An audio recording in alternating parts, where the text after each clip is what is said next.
Situation is going to win those games 10 out of 10 times.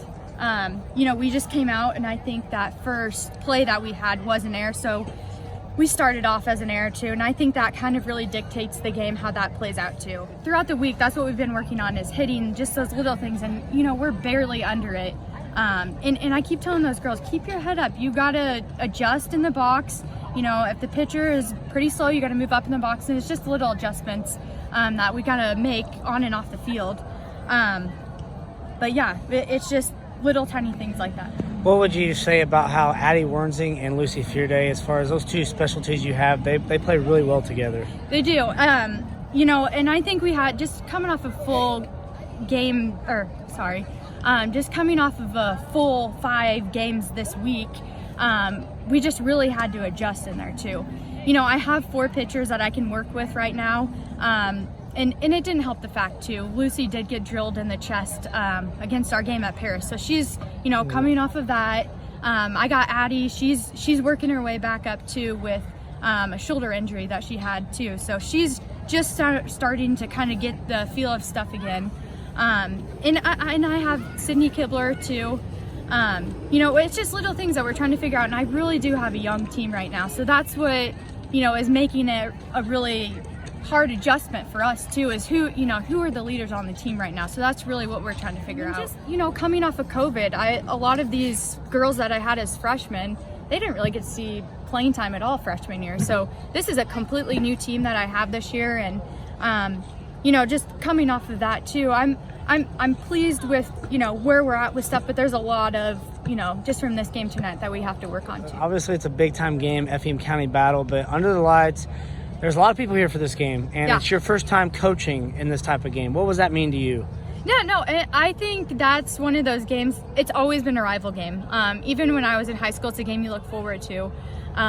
It's special, it's Under the Lights.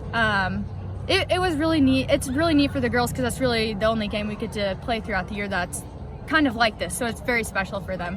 But it's just funny because I kind of talked to my girls, and all of them were nervous the whole time. I'm like, what is there to be nervous about? I don't understand it, because I'm even trying to figure it out, and they're like, oh my gosh, I'm like shaking up there, and I'm like, you don't need to do that. Like, just come up there, just clear your mind. You can't be thinking about a million things in that situation. You know, when you start out the game, that's kind of how it dictates the rest of the game too. So I preach to the choir about the girls about that all the time, that you just have to turn the page in that situation. You know, if you make an error, go up to your next at bat and just hit the ball somehow. Just whatever you do here, take it in a positive way and go up to an at bat. And find a way that you can make a connection there. Defense has definitely been one of our strong points this year.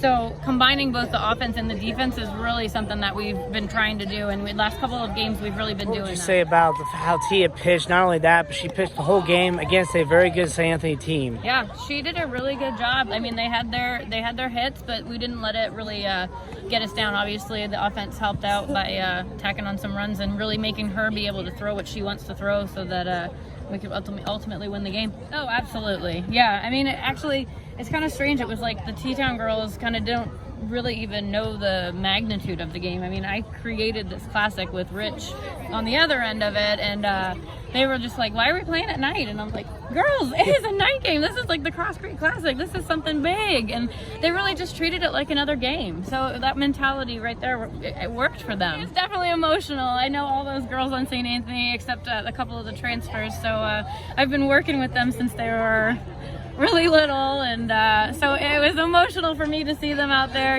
but I'm happy with where I'm at and what I'm doing here at T-Town and excited to keep going forward with this.